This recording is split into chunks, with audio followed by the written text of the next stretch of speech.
Hello and welcome to the Culture Swally, a podcast dedicated to Scottish news and pop culture. My name is Nicky, and I'm joined as always by the man who uses this podcast as his audition for Radio Bucky.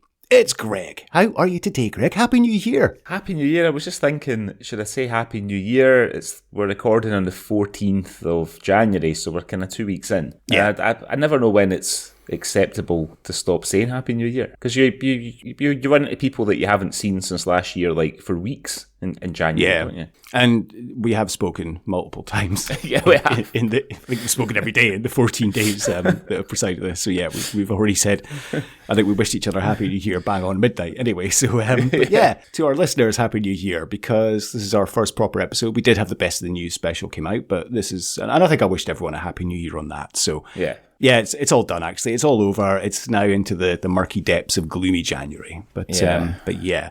And of course, this is going out on Burns Night.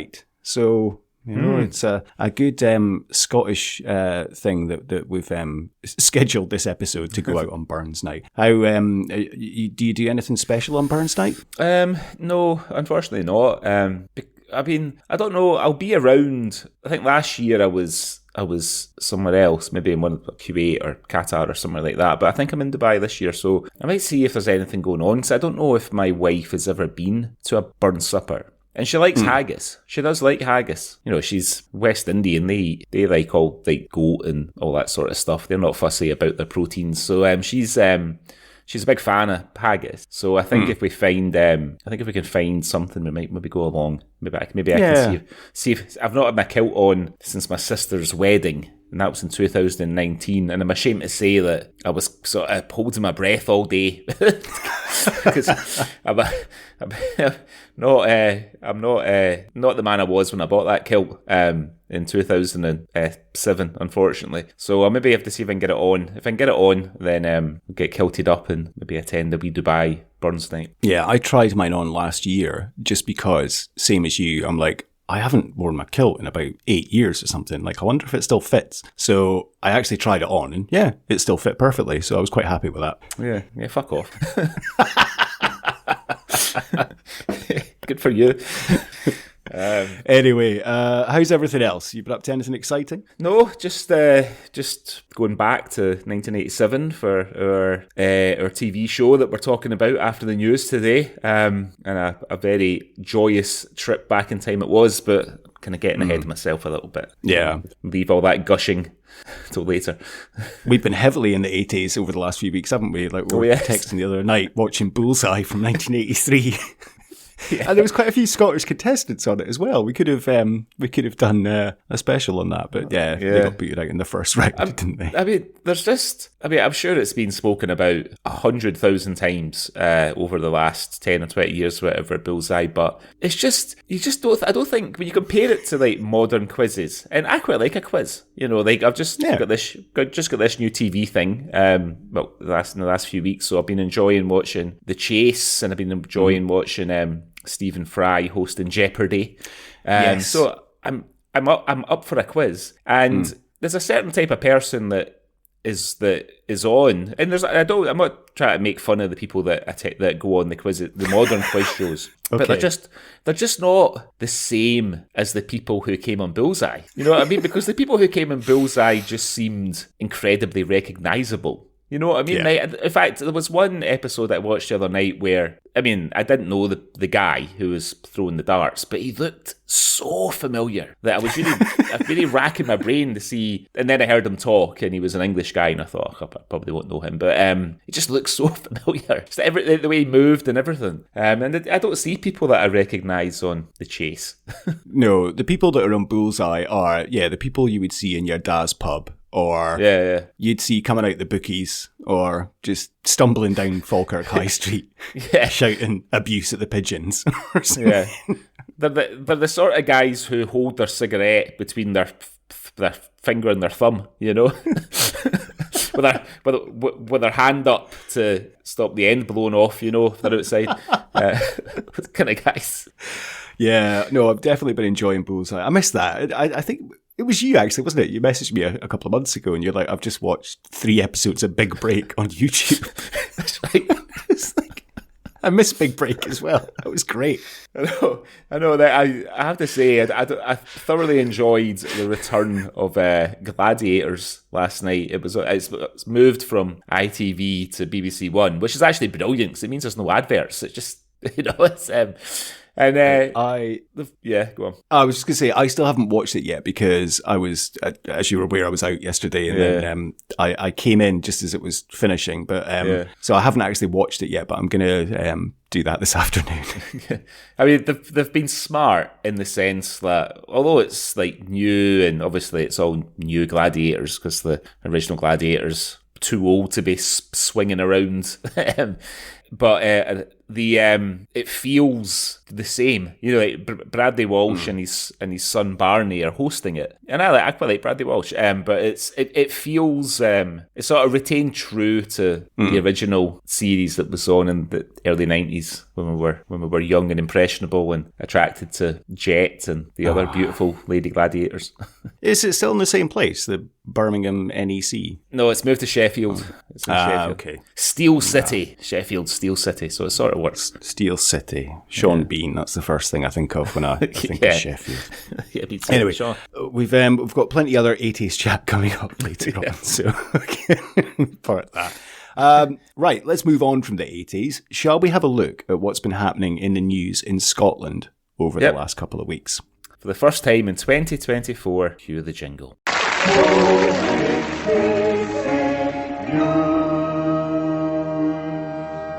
Hello, this is the Outer Hebrides Broadcasting Corporation, and here is what's been going on in the news. Okay, Greg, what have you seen in the news over the last couple of weeks in 2024 and you'd like to share with me and our lovely listeners? Well, one of our stories that we put on the Best of the News, the episode that came out last week, still available, concerned the American fugitive Nicholas Rossi and how he felt he was being bullied by the prisoners of Soughton, who keep singing to him the John Denver classic "Leaving on a Jet Plane" as he fights extradition to the US. Did you put off not singing it there? Well, I can tell you that Nicholas Rossi is now leaving on a jet plane. But before he left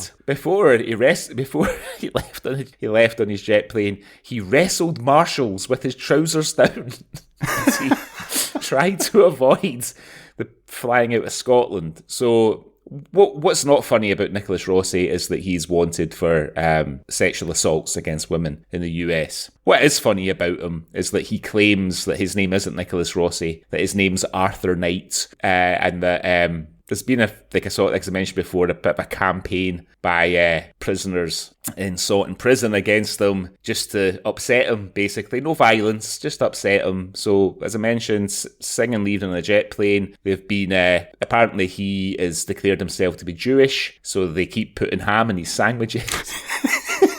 Stuff like that.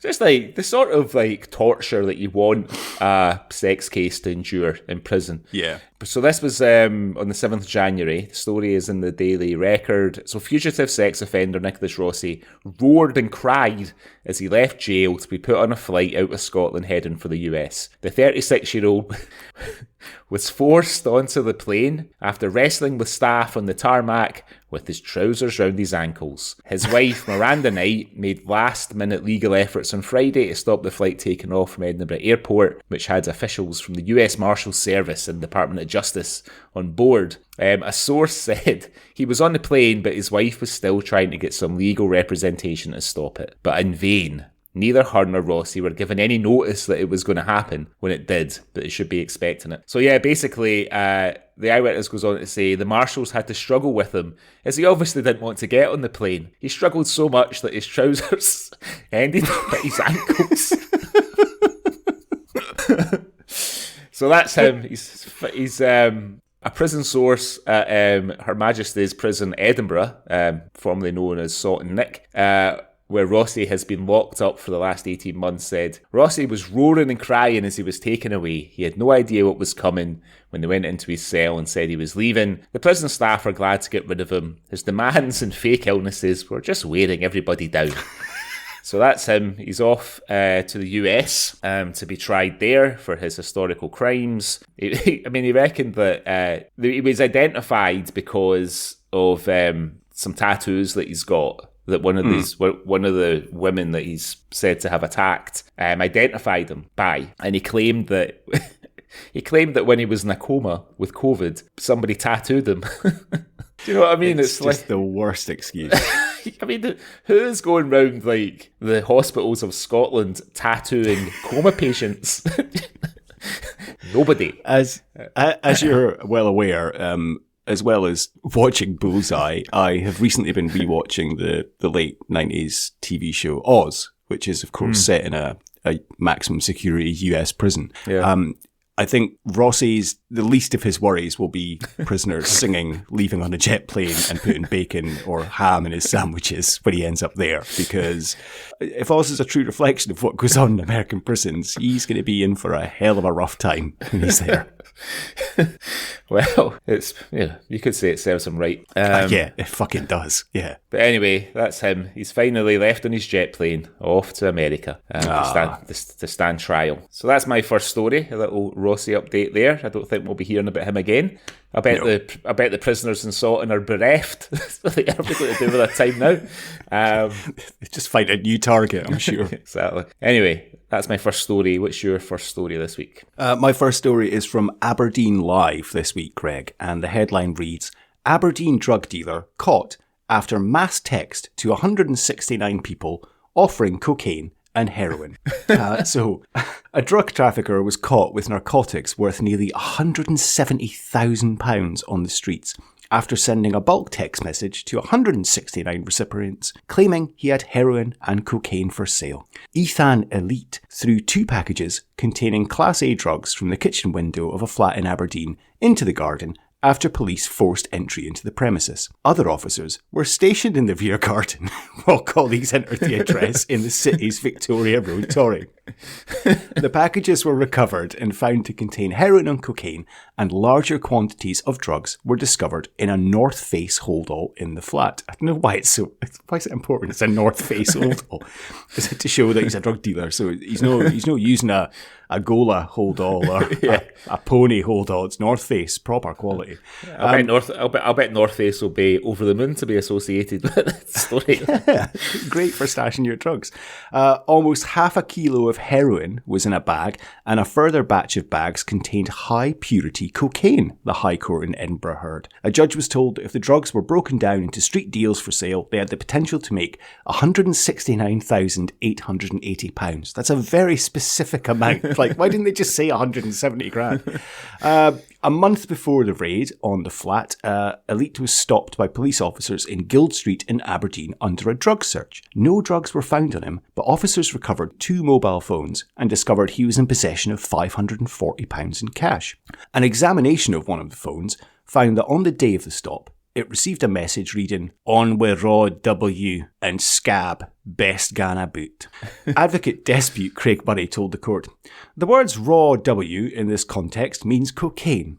The word scab means diamorphine, which is heroin. Okay. The text message was therefore an offer to sell to the accused an unknown quantity of cocaine and diamorphine," said the prosecutor. Elite sent out the text message to 169 others 20 minutes later on 14th of February, reading, 14th of February 2022, reading, "On with 10 out of 10 raw holly and 10 out of 10 scab. Get on me. Don't miss out."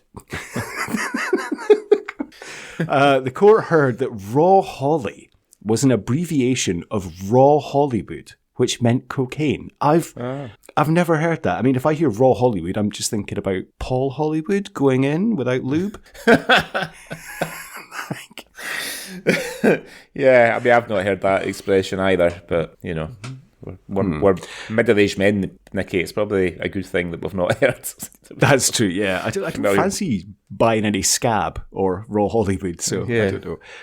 During the later search of the flat on April the 13th, the police also recovered scales with traces of cocaine and heroin. They also found a jacket with Elite's driving licence and £1,000 in one pocket and a further £290 in another. Elite 24, formerly of Beerfield Terrace, admitted to being concerned in the supply of heroin and cocaine in February and April. The court heard that he has previous convictions for possession of Class A drugs, but has never previously been sentenced to imprisonment. Defence counsel Neil Shan said, clearly a significant custodial sentence is inevitable in this case, and the judge adjourned the sentence for preparation of a background report and remanded him in custody. So, I mean, sending out a message to 169 people, that's probably his whole phone book, is probably a risky move in terms of offering raw Hollywood and raw Holly and scab. I mean, do you think it's like a strange feature on a phone anyway? Why would you need to send the same message to every single person that you know? Now, I remember years and years ago, and I'm talking like probably about 12 years ago, it was handy for New Year, and I would just send a text message to my full phone book, Happy New Year. Haven't done that for a very long time. No, I think it's only you and our mutual friend that I've really messaged Happy New Year, my sister. Yeah, that's about it. So yeah, I don't know, but I guess it's handy for mass communication. But I guess nowadays you would just be in a group chat with everyone. Yeah. So I don't know if he was in a group chat with his 169 customers. So do we think that the name Ethan Elite is his like hip hop name? Oh, it could be actually. Yeah, it could be. You think he's spitting rhymes with all about the raw holly? Yeah, exactly. All about the scab. A little bit of scab. I've never heard of anybody's second name being Elite, especially in Aberdeen. I don't think I ever met the Tory elites or the Hazelhead elites. Do you know what I mean? Well, he's not very elite at being a drug dealer by the looks of things. Or maybe he is. But he's got caught with all that coke and heroin in his North Face holdall. So we'll see what happens to him. I have to say, like, it must have been days like that when it must just be a right laugh being a policeman, because they're in the back garden, like, so they've obviously they've obviously preempted what he would do. They're in the back garden just catching packets of drugs. It's a guy throws them out the window. I bet the officers were fucking pissing themselves. Normally you see in films or something that they would be flushing it down the toilet, but no, he's just a lob out the window into the backy, and there's like a load of cops there just catching it. Thank you. Thanks very much. That'll do nicely. I've literally just seen you throw it out. I've got it on my body cam, so you can't deny. Yeah. I see you chucking it out the window. Oh, dear me. Oh, fucking idiot. Never mind. So, yeah, I'll keep an eye on the news and find out when he gets sentenced. But I think he will be probably in for a large custodial sentence on the back of that. I think so too. Well, yeah, look, Ethan Elite. Right. What else have you seen this week, Greg? Well, my next story concerns a programme which I think it's one of the things that you and I really sort of bonded over, like when we first got to know each other. The classic HBO TV show The Sopranos is celebrating its 25th anniversary this year. The first series went out in 1999, but there's a connection to Scotland because the iconic theme song, Woke Up This Morning, is by Scottish rock band Alabama 3. Of course. Yeah, so this is from the Daily Record today. The headline is, Glasgow hard men and crime families inspired the iconic Sopranos hit song Notorious Postle Park. No less was the inspiration for the theme song of the TV show. Woke Up This Morning by rock band Alabama 3 features at the start of each episode of The Sopranos, showing ruthless mafia boss Tony Soprano, played by James Gandolfini, smoking a cigar as he drives over the bridge from Manhattan to New Jersey, where the TV show's set. But on the show's 25th anniversary, a band member has revealed how the iconic words and music were inspired more by the hard men of Glasgow than the tough guys of New Jersey and New York, where the show's set. Rob Spragg wrote the song in 1997 with fellow Alabama 3 member Jake Black, who had grown up in the tough housing estate of Postle Park on the north side of the city. Then the area, I think probably still is, had one of the highest crime rates in the country, and drugs and violence were rife. It was also home to feared gangs like the Young Posse Fleet, of which Jake Black was a member, and notorious crime families like the Daniels. Sprague said that much of the menace in Woke Up This Morning that first attracted The Sopranos creator David Chase was inspired by Black's upbringing. He said the song had been released as a single in the USA in 1997, and Chase heard it on the radio as he was driving from New York to New Jersey. He thought it was perfect for the show. The song really took off after that. It still sounds really fresh even now, I'd agree with that, which suggests that we were ahead of our time, though we were seen as a bit of a novelty band at the time. Unfortunately, Jake Black died in 2019 at the age of 59 after falling ill on stage at a concert in Lancashire. He was later laid to rest following a church service in Postle. Sprague added, Jake was proud of his upbringing and his roots, and that is reflected in the song. I think Chase got that sense of menace coming all the way from Postle when he heard it for the first time. Over the years, Jake would regale the band with hilarious stories about his upbringing. Though he could exude an air of menace himself on stage, Jake was very warm and witty and one of the most intelligent and well-read men I have ever met. The song was originally inspired by the real-life story of abused wife Sarah Thornton, who snapped and killed her alcoholic husband in 1989. I did not know that. Over the years, the band have turned down lucrative offers for the song to be used in adverts. They also refused an offer of £800,000 in 2020 to buy out the entire rights. Most of the song's revenue, which features vocals from Rob and Jake, comes from royalties and radio plays. It featured in last year's Super Bowl and Rugby World Cup, as well as the latest John Wick movie, 2 episodes of The Simpsons and Top Gear. The annual royalty payments to band members have been limited to between £5,000 and £10,000 because of the number of people due a share, including artists whose work is used in the song, including Howlin' Wolf and Muddy Waters. Sprague said, we've resisted the temptation over the years to exploit the song commercially, which has kept it quite cool. However, I am sure, as in the best gangster movies, that somebody eventually is going to make us an offer that we can't refuse. So nice little closer there. So I thought, being as the podcast is called the Culture Swally, and most of our news stories are about people getting caught wanking and sex dolls and stuff like that a wee story about actual Scottish culture in the news might be a wee refreshing change of pace. Yeah, that's lovely. That's brilliant. And yeah, you're right. That was one of the things we kind of first bonded over, I think, was our mutual love for The Sopranos. And I was actually watched an episode the other day. I was just flicking around Sky and they're showing it at the moment. So yeah, watch one. But I have HBO Max and they have the whole series. And I think once I've finished Oz, I'm going to start a rewatch of The Sopranos because it's just genuinely one of my favourite shows. And that intro is so iconic and that song is so iconic. Yeah. You just can't help but listen to that and feel like, I don't know, I can't even describe the feeling you get when you hear that song. It's just so cool and so hip, and you just kind of feel you're with Tony in his car, smoking a cigar, going over the Brooklyn Bridge. And then, it's just iconic. And when he slams the car door and just the way it ends, fucking brilliant. So yeah, that's really good to hear that obviously it's a, Scottish band that did that song, and good luck to them. I watched a couple of episodes actually this week of The Sopranos, for the same reasons that you did. Like, it was on, and the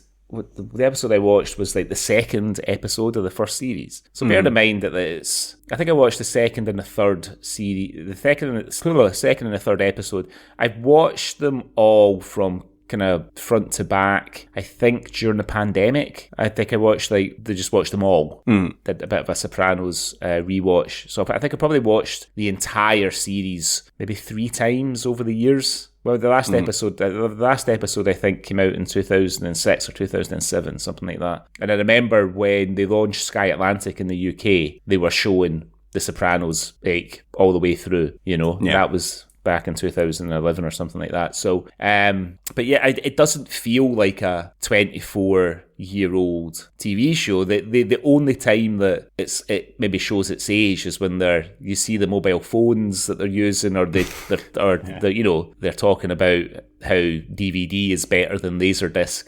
when Christopher and Brandon are robbing the trucks. But just but the sort of humour and the thing that it's retained, and you touched on it there, is that it's still a fucking really cool show, even though most of the people in it aren't sort of conventionally good looking kind of people, they're very unique looking. A lot of the guys are sort of older, middle-aged guys and stuff, but they're still just cool as fuck, even in their tracks, in their shell suits, and their, in their wife beater vests and all that. Yeah, it made tracksuits cool. It's one of those shows that I genuinely remember watching the first episode as it went out live on Channel 4. And because they'd been heavily trailing it, I think. And I was like, I need to watch this show. And I remember watching the first episode and just loving it. And then that was it. Every week, I just watched it. It was kind of like nothing else to do at that time. I have to watch The Sopranos. Yeah. And yeah, absolutely loved that show so much. And you're right, it just makes them, even sitting in their tracksuits, string vests on the street, but they just look so effortlessly cool. I know. If you can make like 4 or 5 sort of middle-aged, slightly overweight men sitting drinking espresso outside a fucking butcher's shop on a pavement, a sunny day cool, then you're clearly somebody of considerable talent.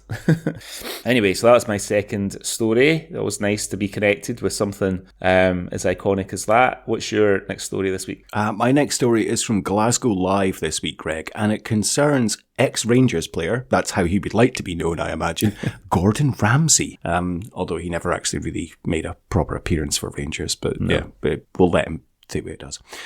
So the headline is Gordon Ramsay's full Scottish burger urged by Scots to get in the bin. So Gordon Ramsay has taken to social media to show off one of his latest creations, but it's not going down as well as he thought it would. After posting about his full Scottish available at his Edinburgh restaurant, the chef and TV star was soon hit by criticism, with people saying it was far from a full Scottish, and that's because of a few things that don't belong there. In his caption, he wrote, "Try the full Scottish at Gordon Ramsay Street Burger, Edinburgh, with Lorne sausage, a hash brown, and an easy-over egg. The brioche burger contains a square sausage, egg, a hash brown, and controversially, lettuce and tomato. It's very apparent nobody thinks the last of those 3 things belong in any full Scottish breakfast, with one calling the chef a chancer." Taking to X, often called Twitter. That's the first time I've seen that. Normally it's previously, or formerly known as Twitter, but they've done often called Twitter. People spoke their minds, and it's clear while some were keen to get their hands on and around the burger, others were more happy to stay away. One said, 18 quid for a sausage and egg doubler. No Scottish person puts salad in a breakfast roll. Get in the sea, Gordo. Get in the sea. Another wrote, get in the sea, Gordo. Another wrote, nae tatty's gone, and the roll is too posh, and the slice looks far too lean, and there seems to be some green shite on it. A third simply said, nah, Gordon, nah, whilst another wrote, hash brown, that's no Scottish, and as for lettuce at breakfast, have a fucking word with yourself. A fifth added, get that roll, that lettuce, and that tomato in the bin. The hash brown can stay. At a push. On the side though, needs a wee totty scone on the side as well. And a proper roll would be good. I did see a post on Twitter about it as well, and someone posted there, there's no a Scottish person alive that's putting lettuce and tomato in that roll, you fanny. So yeah, Gordon's come under a little bit of criticism for his full Scottish roll because he's got lettuce and tomato on it. Now, it's obviously a burger, so I don't think it's meant to be eaten at breakfast time. But yeah, so a square sausage, I mean, obviously I'm out immediately because as we famously know, that gives me heartburn. And obviously I'm a vegetarian. So more importantly. But it contains a square sausage, egg, hash brown, lettuce and tomato in a brioche bun. It sounds quite nice though, doesn't it? I mean, it sounds fine. I think, if I suspect that he didn't kind of come up with it as a Scottish tribute. But if he did, he could maybe swap the hash brown for a wee totty scone. That'd be nice, I think. That would make more sense than a hash brown. I mean, I like a hash brown, but it's not Scottish. Yeah. But a wee totty scone is, you know? Swap the brioche for like a well-fired roll. Yeah. And I think you need a little bit of haggis in there as well. Like a nice little slice of haggis. Yeah, maybe like a wee sort of whiskey base relish or something like that. Bit on there, for a bit of wee bit of sweetness and spice. That sounds nice, actually. Now, maybe we should get onto X, often called Twitter, and annoy him. Annoy Gordon. Hey, Gordo, we've I know you're a multi-millionaire and a world-famous chef, but we've thought of some improvements that we could do on your fucking full Scottish burger. Yeah, we've noticed where you're going wrong. Just give you a bit of advice here, Gordo. He's got a funny relationship with Scotland, Gordon Ramsay, because I know he was born in. I remember I read his autobiography years and years ago, and he was born in Johnson, and his mum's Scottish. And I've seen his mum on the TV when he used to do the F word on Channel 4. He had her on a couple of times, seemingly with the sole aim of humiliating her. So he used to do like a sort of cooking. He would have like a competition where him and somebody else would do their own version of like a classic. I remember him and Al Murray, they made bread and butter puddings, and the guests had to decide which one was the best. But he got his mum on. I can't remember what she was making, but it was a real sort of hearty dish, like steak pie or something like that, right? Mm-hmm. So he gets his mum on to go up against her, making his steak pie against her steak pie. And then, obviously, he's a fucking Michelin star chef who works in Paris, right? And his mum's just a wee Scottish woman, probably a recipe that's been handed down from her mum. And Gordon Ramsay won, and he's like, yes! Do you know what I mean? Like, you would think, if you get your mum on, you fucking let her win, right? You know what I mean? Get it roon you. Yes. Right up you. So, but I mean, he moved away from Scotland when he was 9. Now, I moved, and he didn't keep his accent. I moved away from Scotland when I was 8, although I did come back when I was 14. But I didn't lose my accent. You know what I mean? He's obviously just tried to fit in. He's been made fun of instead of being a... Yeah, probably. I mean, I don't know. He's quite a controversial figure, Ramsay. Even though he's an ex-Hun, apparently. I can't help but love the guy. I do like him. He's brilliant. Like him a lot. Yeah. And I've read a lot about him online, actually, and I've met him, actually. Yeah, I met him in Dubai. I went to his Bread Street kitchen restaurant and met him. Yeah. And I have to say, I've read a lot about him online. I've never heard a bad word about him, if you know what I mean. Like, people are like, he's lovely. And I think it says a lot. Like, all of his staff, like, no one says a bad word about him. Like, he's amazing to work for. And I think it is a persona that he's this angry, sweary chef, but I think he does demand, obviously, high caliber, but I think he's very good about it and fair.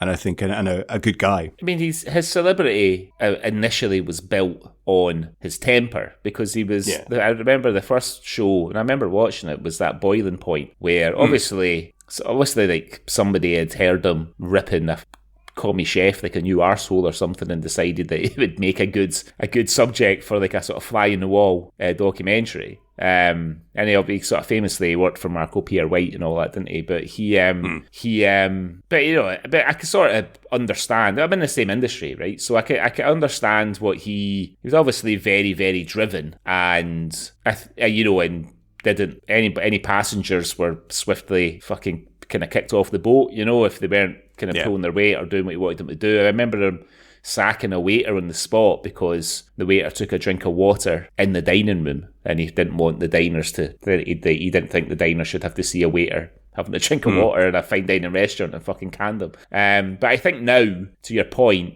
I think he's obviously been massively successful, and he's probably not that guy anymore. I know he plays that guy in Hell's Kitchen, because that's one of me and my family's favourite shows. But he's obviously been... That's what it's all about. It's all about him fucking cracking up at them when they make mistakes and things like that. And but I think, to your point, he's actually probably quite mellow by comparison to what he was in the kind of late 90s when he first sort of came in the telly. Yeah, I might go back and watch some of the old Kitchen Nightmares, because they were fantastic. I never really liked the US ones, because that felt a lot of falsified drama. It was always it always kicked off, but the UK one was so raw and real. Yeah. the first series or so was just fucking amazing in terms it was really of good. just the idiots that you couldn't believe. But as it went on and became more successful, and especially with the US export, it became a little bit more panto. But that first couple of series of Kitchen Nightmares is just epic television when he's just, ripping the absolute arse out of people. But he's doing it from a good place as well. He's like, I want you to succeed, Yeah, and he goes into a restaurant and they have like 40 things in the menu and he's like, strip it back, have like 6 things that you do well, rather than, why are you're a fucking restaurant in Hamilton High Street. Why are you cooking jambalaya and egg and chips and sea bass? Like, no, stick to what you know. Well, if you're ever feeling a wee bit low and you want to be cheered up, just watch the opening credits for his Hotel Hell TV show.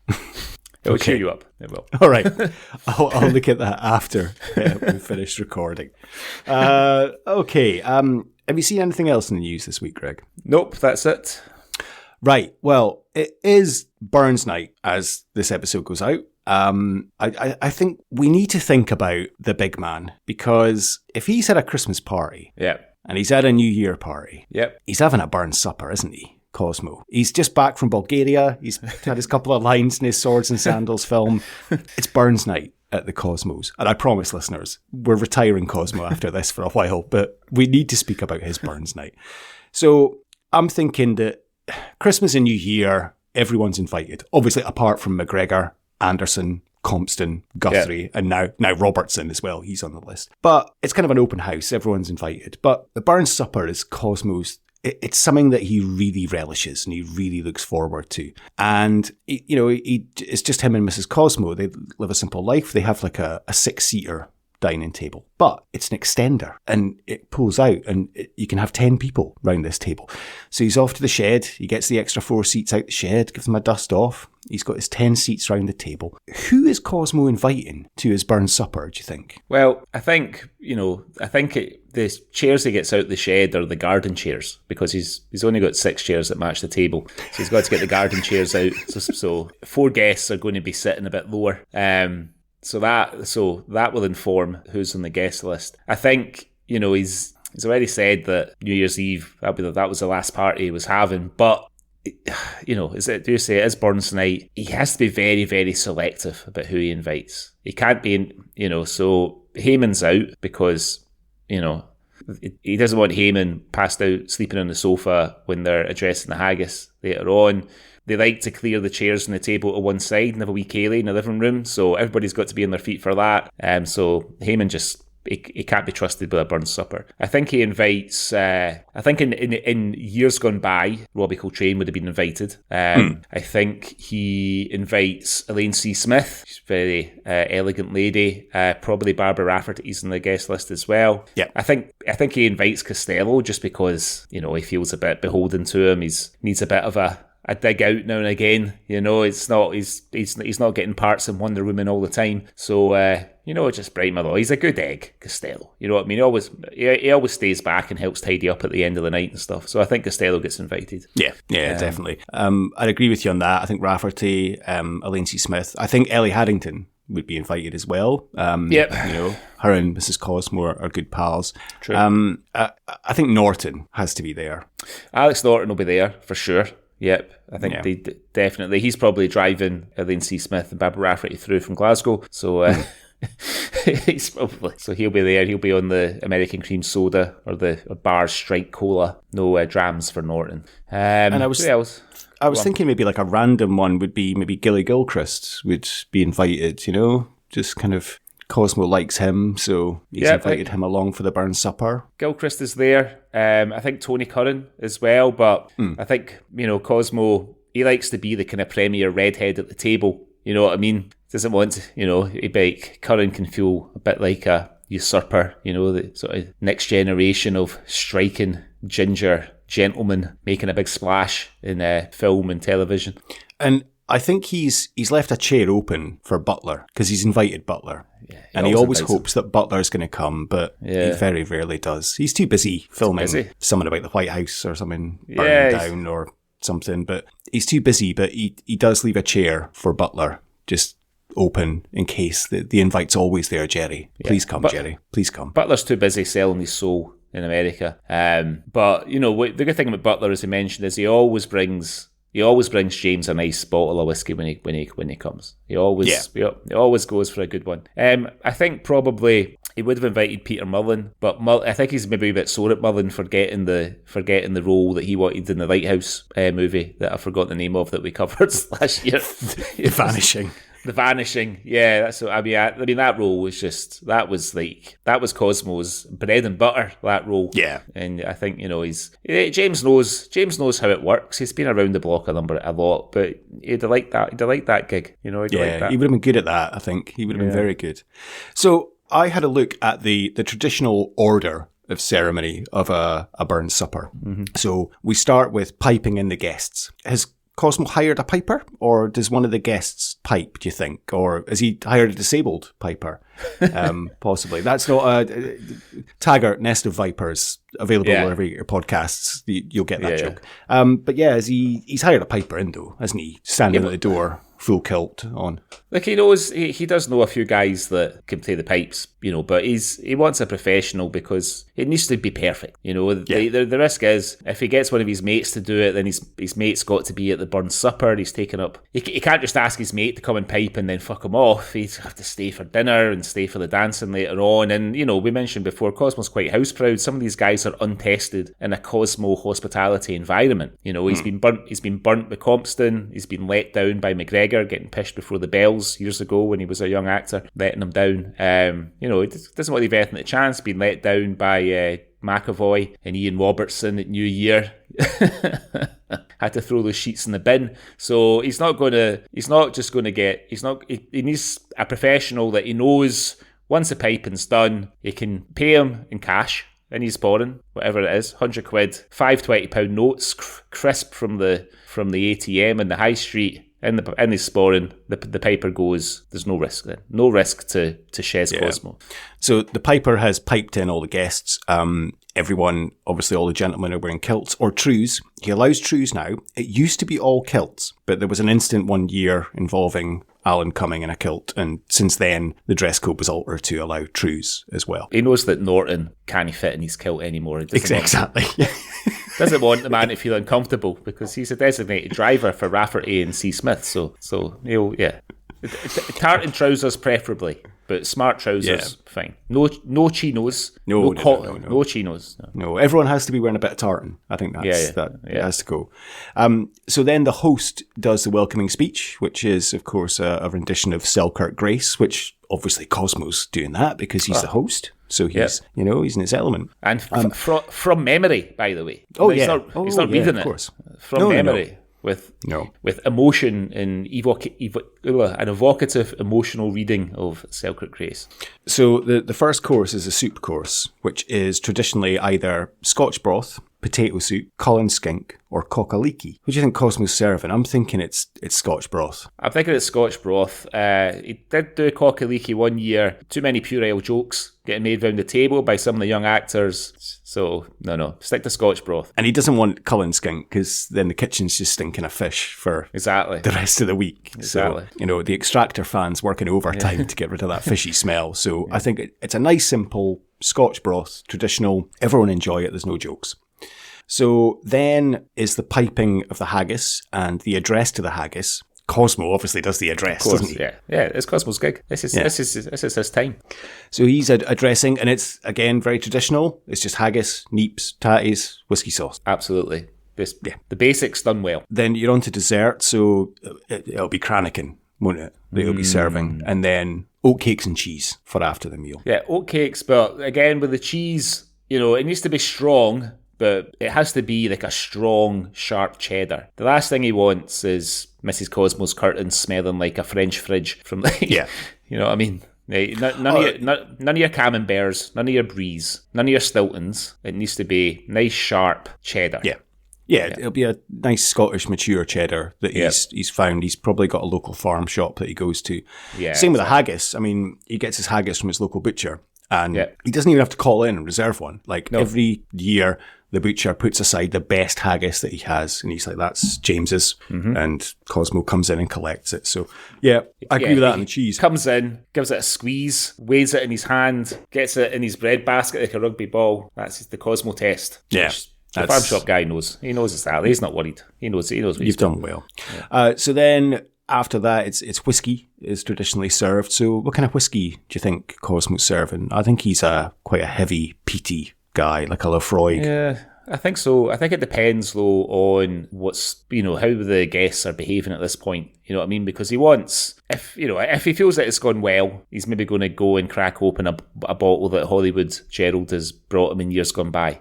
If he's a bit annoyed, I think it's just like a 12-year-old Macallan or something like that everyone's getting. It's 30 quid bottle, absolute top end that he's willing to spend. But if he's having a good time and if he's comfortable with the way he's done Selkirk Grace and the way that he's addressed the haggis, if he feels good about it, he's probably going to get one of his expensive bottles out.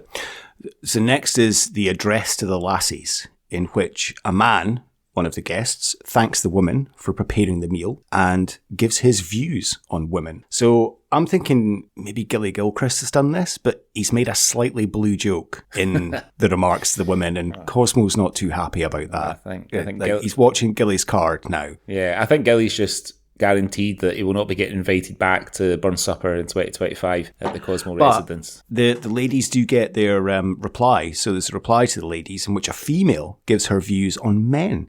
And it should be amusing, but not offensive. I'm thinking Elaine C. Smith probably is the ideal person to give this kind of retort back to Gilchrist. It is Elaine C. Smith, but she accidentally drops an F-bomb toward the end.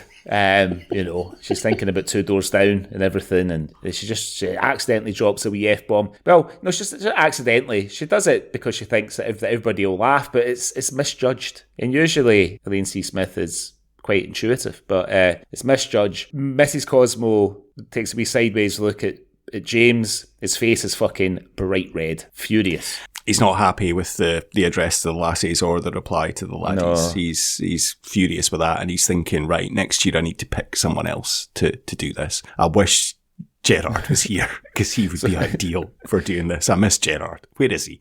So what he's going to do is he's going to start training Costello now. So when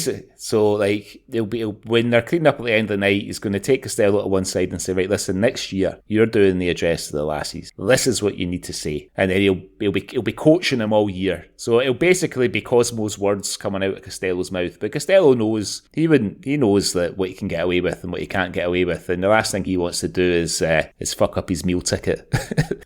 Well, the final part of the actual Burn Supper is the closing ceremony, where the host, Cosmo, picks one of the guests to give a vote of thanks to the host, and everyone joins hands and sings Auld Lang Syne. So who's Cosmo picking out of that lineup to give the vote of thanks? Because, well, obviously we've had Gilly Gilchrist fuck things up. We've had Elaine C. Smith drop an F-bomb. Who's he picking out of the lineup? I think he's picking Norton, because Norton's the only one. Norton's the only one apart from Cosmo who's still sober, because Norton's driving the ladies back to Glasgow. So he's so I think Cosmo's been over. Maybe they get a little break, or maybe he's caught Norton coming out the toilet before that and said, "Listen, you can do the closing speech." You heard Gilchrist made a fucking absolute cunt of it. You heard. You even heard Elaine there, really surprised at her and really disappointed. And I'm going to have Mrs. Cosmo have a word with her, because if I speak to her, I'll say something that everybody will regret. So it's you, Alex. You're the only one that's not at the drink. You're close. No swearing, no off-colour jokes. Just short and sweet, so we can get on with the singing. And I think Norton is a consummate professional, so he takes that in his stride and delivers a wonderful speech that, he does, thanks everyone. And Cosmo just sits back with his arms folded with a big smile on his face, just delighted at his choice of Norton and being able to do that, and then rubs his hands. Right, let's get the Ceilidh on. Yeah, exactly. All's well that ends well, I think. And Mrs. Cosmo knows that. She knows that as long as the end of the night's good, as long as nobody blocks up the clodgy, nobody goes into a room that they shouldn't go in to do things they shouldn't do, and that the cleanup doesn't take too long, that James will be fine. He'll be planning next year's. Well, that was why Pettifer wasn't invited, because obviously the toilet debacle on New Year's Eve, and haggis, tatties, neeps, quite heavy So yeah, exactly. You don't want to be taking that risk there. So no, exactly. But no, I think a good time will have been had by all, and and you'll be thinking about Mrs. Cosmo knows that he's the consummate entertainer, James. You know, so she knows that he loves to host, and he just likes things to go well. He likes everybody to be comfortable. He doesn't mind an off-colour joke if he's down the pub with the chaps, or he's on set with the guys. He likes an off-colour joke as well as much as the next man. But when there's women around, and even if it's a woman that's making the joke, it's not on. No. Polite company. And I think he's quite happy that that's kind of the busy period over of Christmas, New Year, Burn Supper. He can now relax, and he's not going to be hosting any events until probably summer barbecue for the Euros. Or, in fact, maybe Cosmo's going to the Euros. Maybe he is, yeah. Maybe he is. I mean, he's probably got to get the train to London and out to Pinewood Studios the following week to do a couple of days' work on some Marvel movie or something like that. You know what I mean? So... yeah. Oh, well. Well, yeah, I hope you had a lovely burn supper, James, and I look forward to Cosmo's Euro 2024. I genuinely had to think what the year was then. We'll look forward to Cosmo's 2024 adventure at the Euros, maybe later on in the year. But I think we can put the big man to bed for a while. Okay, right. Well, before we go on to what we're going to be talking about today, let's have a little word from our sponsors. And our sponsor is, of course, Doric Skateboards, a skateboard brand created by Gary Kemp, whose main focus is to explore the people and the culture of Aberdeen and the northeast of Scotland, and to create designs that reflect life in that area. Doric Skateboards screen print their own decks in their studio by Gary's fair hand, and they have produced some amazing designs over the years, including an Annie Lennox-inspired board, a Robert the Bruce deck, and a Plenty of Pop deck inspired by the old Bonaccord trucks that used to drive around Aberdeen delivering fizzy drinks. Doric Skateboards also replicate these amazing designs onto clothing on 100% organic cotton tees, hoodies, sweatshirts, and you can also fill your boots on stickers, pin badges, beanies, and caps. Gary regularly collaborates with local artists to ensure that he brings the latest designs to the market, but always with a Doric twist, including the Ballater Toy Shop design, inspired by Scotland a What, which we actually need to cover quite soon, Greg. So check out Doric Skateboards for yourself on doricskateboards.com, and you can follow them on Instagram at Doric Skateboards to see all the amazing designs on offer. And we are delighted to be able to offer you 15% off as listeners to this podcast. All you need to do is head to doricskateboards.com, have a look at all the amazing decks, stickers, badges, hoodies and tees on offer, and enter the promo code SWALLY. That's SWALLY, same as the name of this podcast, and get your 15% off. That's doricskateboards.com, link in the description of this episode. Okay, Greg, so it was your choice on the Swally this episode, so why don't you tell us what we're going to be talking about today? So I picked an absolute classic from BBC Scotland, 1987. The late John Byrne's sort of cult, I guess, prefer to give it that term, series Tutti Frutti, starring Robbie Coltrane, Emma Thompson, Jake Darcy, Maurice Roves. I mean, pretty much every working Scottish actor at the time, I think, is in it. Ron Donachie, Richard Wilson. So it tells a story about the Majestics, the legendary Scottish rock and roll band. On the eve of their 1986 Silver Jubilee tour, their lead singer, Big Jazza McGlone, is killed in a car accident. The group's manager, Eddie Clockerty, brilliantly played by One Foot in the Grave's Richard Wilson, manages to talk Big Jazz's younger brother, Danny, who's home from New York to attend the funeral, to join the band. In the interim, Danny meets an old classmate from art school called Susie Kettles, which might be the best name for any character in anything ever.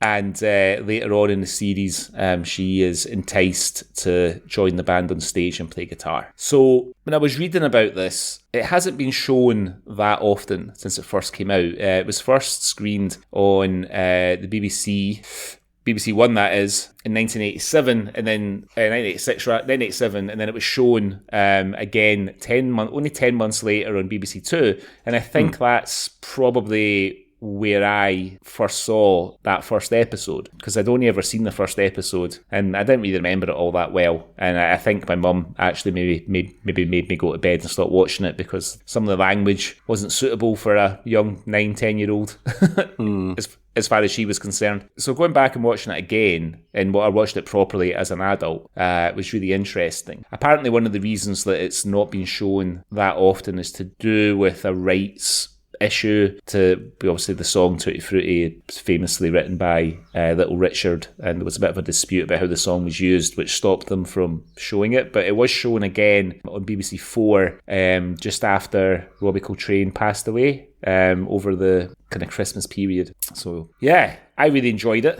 What's your relationship been like with this? Have you seen it before we watched it for the podcast? I've definitely seen it before, and it might have been the same as you. Maybe it was when it was repeated on BBC Two, or it might be when it first went out. I vividly remember, because I would have been 6 when it first aired, and I remember dancing around the living room to the opening credits and singing Tutti Frutti. I don't think I watched the show, and I probably wouldn't have understood it, because I was 6, but maybe I did watch it, but I definitely have seen this before, but not for years. So watching it back, and the first time I've seen it in a very long time, I was able to just appreciate just how fucking great this show is. It's wonderful. This isn't just TV, it's art. And it's a key piece of Scottish history that needs to be recognised. And I know the BBC put them all up on iPlayer after Coltrane passed away, but it just feels like it was ignored for years. And I did read a little bit online about, has that led into the myth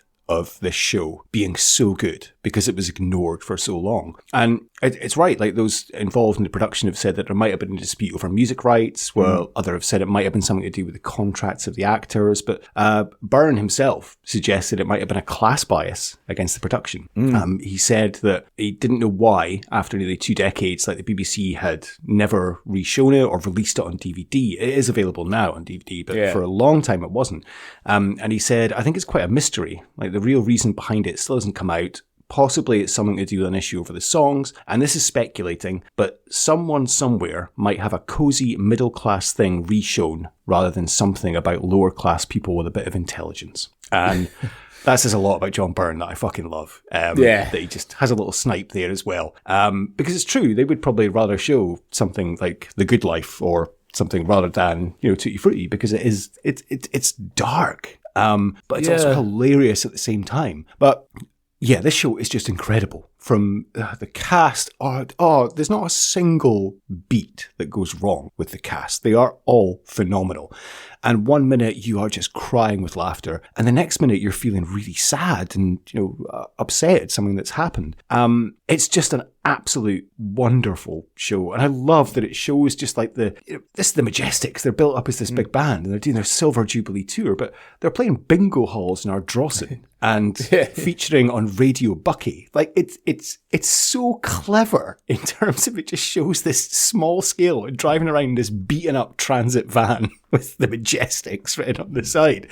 It just brings tremendous comedy, and it's such a wonderful concept. It's I wonder, that you touched on it there. We often talk about just I think there's a definite thing that runs through the sort of best Scottish drama, and it's one of those sort of phrases, but the term gallows humour, and I'm not sure there's a better example of it than this. And I wonder if that's maybe what the BBC have struggled with over the years, because in terms of as an export, it's really, really Scottish. You know what I mean? Like, it's incredibly Scottish. It's sort of jumping ahead a bit, but one of the characters commits suicide, right? And it's a young. I think it's the sort of youngest character apart from the little babies. It's like the youngest character in the drama, and her suicide is it's the source for a lot of jokes and a lot of in the last episodes. Now things have changed a lot since this was written, and what I think sort of anything kind of went in terms of being something to make fun of. But then obviously we're all a bit more sensitive now. But I wonder if that's been the BBC's problem with it, because maybe it didn't really resonate in England when they showed it. If they showed it in England, I don't know if they did. And I can imagine that. If I got my wife to watch this, I think she would. One, she would enjoy it, because then she would fall out with me for making her watch it. But a lot of it is would just go over her head. like in massively over her head, you know? Yeah, I didn't think about that, but you're right, because there are, in the last episode, Dennis does refer a few times to, just drop Danny off at Suicide Palace or something. Yeah. Do you know what I mean? Like, fuck's sake. A young girl who's like, I think she's 23, I think they, Vincent says at one point, has just committed suicide, but they're making jokes about it. There's a lot of brave decisions in this, I think, and I agree with you, it's not for everyone. I did read that John Byrne submitted the script. Effectively, he got approached from the BBC, and they said they wanted to make a TV show called Tutti Frutti, based around the Little Richard song. And he was like, right, I'll write a script, but I don't want anything changed. Like, there's no redrafts, nothing, but I will give you a script, but I don't want anything changed. So he submitted the script, and immediately the person was like, the opening scene is like a 6-minute funeral scene, where there's like hardly any dialogue, and nothing's gone. And he's like, no, I said to you, nothing changes. And that was it. And Byrne submitted the script. He picked the director, he picked the cast, and then that was it. He apparently like showed up for like 1 day of filming, and that was it. And the first time he saw it was when it aired live on the BBC. And he said, I was so happy not a single thing had been changed. It was exactly as he'd written it. Like, nothing had been changed, because he'd said, you can't change anything. And there's a lot of bravery in, as I say, that opening funeral scene, which is hilarious, but also, it's a funeral. It's sad. But when they're, walking down with a guitar, like Big Jazza, it's funny. And there's a lot of bravery, I think, in the scenes between Coltrane and Thompson. There's a lot of scenes that go on for quite a long time, but they're necessary. And you don't see that nowadays in kind of TV shows, but it works so well because they build up the relationship. And you look at Coltrane and you look at Emma Thompson, who, let's just get this out the way, is fucking beautiful in this. Absolutely amazing. You would never put those two together, but the way they build up that relationship, when it actually happens, you believe it and you're invested in it, and you're like, yeah, no, I can totally see how he's won her over, because it's the small things, like obviously he starts up, he's back at her flat, and then he's sleeping in the bath, and then he gets upgraded to the sofa, and then he gets upgraded to the bedroom floor, and then he gets upgraded to the bed, and it's the slow build up of this relationship. I mean, one of his first lines to her is like, you were a dog in art school. You're thinking, how would this work? You're this, no offense to Coltrane, but you're this fat mess in a powder blue suit, like, living in a slum in New York. Susie Kettles is lovely. How are you going to do this? But you actually believe it when it happens, because they've built it up so well over the course of the 6 episodes. I mean, you said there's a lot of kind of brave decisions, and we tend to look at these things through the lens of modern drama. You know what I mean? Now, if this was made now, it would be probably, if it was on one of the streamers, it would be at least 12 episodes, right? If it was on the BBC now, it would probably be 4 or maybe even 3 episodes. So 3 hours instead of 6 hours. So in some of the things that we've covered, like Elephant's Graveyard and the kind of Peter McDougall stuff, there's a lot of long scenes where the characters are having conversations. You know what I mean? And a lot of the conversations are those characters' viewpoints on whatever, and not even necessarily related to the narrative of the story. But for this, like those scenes you mentioned are long, but what it does, rather than us learning everything there is to know about Kettles in the first couple of episodes, we don't find out that she's married to like a fucking horrible guy until I think episode 4 or something like that. So like we've spent 4 hours with her before we realise that. We don't realise that she can play the guitar until like episode 3. You know what I mean? So like it builds, it keeps revealing things about her character all the way through. Like, toward at the end of the 5th episode, I think, like we discover that she's actually a fucking brilliant artist, and she's got all these paintings under the bed. Whereas at the beginning, all we know about her in the first episode is she works in a bar and she went to Glasgow School of Art and she knows Danny from there. That's all we really know about her. And she's got like quite a nice tenement flat, by the way. So that it's real kind of mastery. And the thing is as well, I think John Byrne's probably most famous bit of work before this would have been Slab Boys, which is like a 90-minute play. So he's got to tell you everything that you need to know about these characters and tell a story about these characters in 90 minutes. And here he's been given 6 hours to do that, and he's just done it in his own intimatable way. Do you know what I mean? It's actually it's towards the end of episode 6 that you find out she's got all those paintings under the bed. Oh, yeah. So the last episode. So she's been at Glasgow School of Art. You know kind of what she's done, but effectively, she's just a waitress. And it's within the last 20 minutes that you find out she's got all these paintings under her bed, and they're fucking incredible. And exactly as you say, it's just a slow build-up of the characters, and he genuinely just takes time to develop. I mean, you would never see nowadays, and it's one of my favourite scenes, of 3 guys sitting watching Postman Pat in Gaelic for like a 5-minute scene. And that is hilarious, that scene, when Jake Darcy's like, why are they speaking funny? And Vincent's like, because it's for bairns. And Talking funny. Because it's for Wayne's. And then Jake Darcy goes out to make a phone call, and he comes back, and his first question is, what happened to the missing postal orders?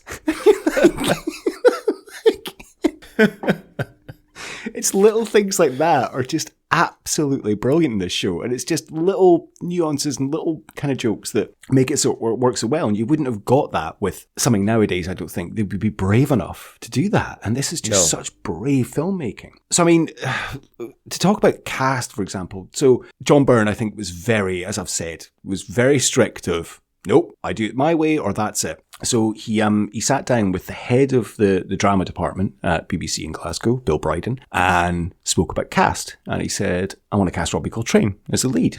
And Bill Bryden went, who? And this shows the kind of depth of work that John Byrne did. He said, I've just worked with him. He played a cat in a panto that I wrote for the Borderline Theatre. And according to Byrne, like, Bryden's jaw just dropped, and he's like, what? You want me to cast a guy that's just been in a panto as the lead actor in this BBC TV show? And he's like, yeah. And Byrne was like, no, I'm not taking anything. Like, it's Robbie Coltrane. He is the lead for this, without a doubt. And eventually, the guy was like, okay, fine, do whatever you want.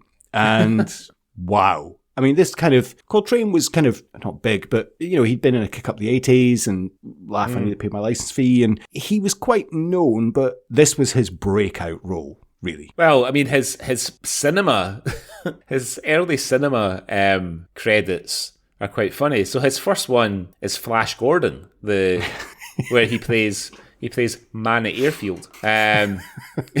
He's in the sort of ladies scum movie, sort of Borstal movie called Scrubbers, where he plays Puff Guts. And then, of course, he's in Krull. Now, I watched Krull last year because I was in America. I was jet lagged, and I was awake at like 3:30 in the morning, sailing through the channels when I came across Krull, and I was quite excited to see him. He plays Rune, and he's also in National Lampoon's European Vacation as Man in Bathroom. But I think it's fair to say that Tutti Frutti, without Tutti Frutti, there'd have been no James Bond roles for him. There'd be no Harry Potter, there'd be no Hagrid and all that kind of thing, and all the other stuff that he went on to do, for sure. It's definitely Cracker. Made him. Cracker, yeah, Nuns on the Run. Tartan special adverts. Yeah, Tartan special adverts. Yeah, exactly. No, I mean, this put him on the map, and he is brilliant. I mean, he plays 2 roles. He plays Big Jazza and Danny, and okay, it's not him singing, but he's playing Jazza, but he is brilliant in this. Just fantastic, and such a likeable guy, but he has a bit of a short fuse. Him and Vincent, come to head and come to blows a few times, and have some arguments, but overall he's just this guy who has just met this girl and he's in love with, and is roped into singing in this band that he doesn't really want to do, but you can tell he kind of enjoys it towards the end. I mean, what I like about the character of Danny is initially, he's sort of giving it the big, I'm living in a loft in New York, etc. But, like in other dramas, the reveal that all that's bullshit might come halfway into the series. But yes, it just comes clean pretty much straight away to Kettles. Well, actually, I'm sharing a room with one guy and I play the piano. He sleeps in the bed during the day, and he sleeps in the bed at night. I sleep in bed during the day. He makes funny shoes. It's something to do with cobbling, if you must know. Cobbling? He sells these funny shoes and shut up about it. What's he doing sharing an artist's loft for if he sells funny shoes? It's cheap. Cheap and nasty and not very clean. In fact, it's manky if you want to know. And you're right, it isn't a loft. It isn't even a garret. It's a duplex. And you can't get upstairs to the bedroom because there isn't a staircase. There's a bedroom, all right. There isn't a stair. The room downstairs isn't very big. Can't get a big room in New York unless you get big bucks. Not having it, right? How wee is it? Tiny, about 9 feet square. I sleep in the bed during the day while a funny shoe salesman pounds the sidewalks looking for clients with funny feet. Then when he comes back, I get up. There's always 4 or 5 junkies hanging around the hallway, filling the place up, throwing dirty needles at folk. Christ. Frightened to go down to the toilet. But yeah, inspired casting, and I think he's just a fantastic character, and you're kind of really going for him. You know, in the last episode where you kind of think he's getting replaced with Kettles, you're like, no, but he, you know, sorts it out and ends up playing with the Majestics and puts on an amazing show. And you see that even in the first episode where he plays the first gig, which is the tribute to Jazza. Yeah. And you don't see it, but they allude that he was shite in the first half. And then Kettles comes in and he just picks up his game. And immediately you're like, oh, that's nice. Like, she's inspired him. So it's again setting the kind of foundations of the relationship they have. And it's so lovely, I think. Yeah, and the thing is you know, I think the mark of every good drama is that when it's the last scene of the last episode is finished, you feel a bit bereft because you want more time with these characters. You know, like there was only ever one series of this, so these like 6 hours. This is the only time you're going to get to meet Susie Kettles and Danny McGlone and Vincent Driver, and we'll come on to her later on. Miss Toner, who is a fucking brilliant character. She's absolutely brilliant. You know what I mean? Like, you know, and the fact that this is the only time we never find out what happens at the end. We never find out, you know, did Danny and Kettles, does it work out? Do they last? Do they go to New York together? Do they stay in Glasgow? Do the band keep going? What happens to Vincent and everything? And, you know, and it's not just the writing, it's the performance. And like, to your point, Robbie Coltrane, coming from a sort of sketch comedy, which is what he was doing most of his acting in, apart from the odd small part in the odd film here or there before this. Flash Gordon and Krull. Yeah, Man in Airfield. I mean, he's absolutely brilliant. You know, you would think that he was like a leading man. Yeah. That had led tons of things like this before, you know? He absolutely commands the screen when he's on. And not just because of the size of him, because obviously we can't not talk about Coltrane and not talk about how big he is, but it's a unit. He just commands the screen with his presence. And it's not because he's wearing like a powder blue suit, you know, or a silver suit. In a couple of scenes, he just absolutely commands the screen, and his performance is just wonderful. I'd like to have seen more of the tartan suit. Yes, yeah, that was nice. I liked that. It was that was a really nice suit. Yeah. Obviously, I mean, we're talking about her, Emma Thompson as Susie Kettles. So again, this was kind of her breakout role as well. She'd done a few things, and she was actually a stand-up comedian before going into this, and then gets this role of Susie Kettles, and then it just kind of takes off from there. And she's brilliant, and I think she does a great Scottish accent as well. I mean, her mother was Scottish, but she hadn't lived in Scotland, but I think she does a really good accent. I was really impressed. But the thing is as well, it's not even just a Scottish accent, it's a Glasgow accent that she's doing. Yeah.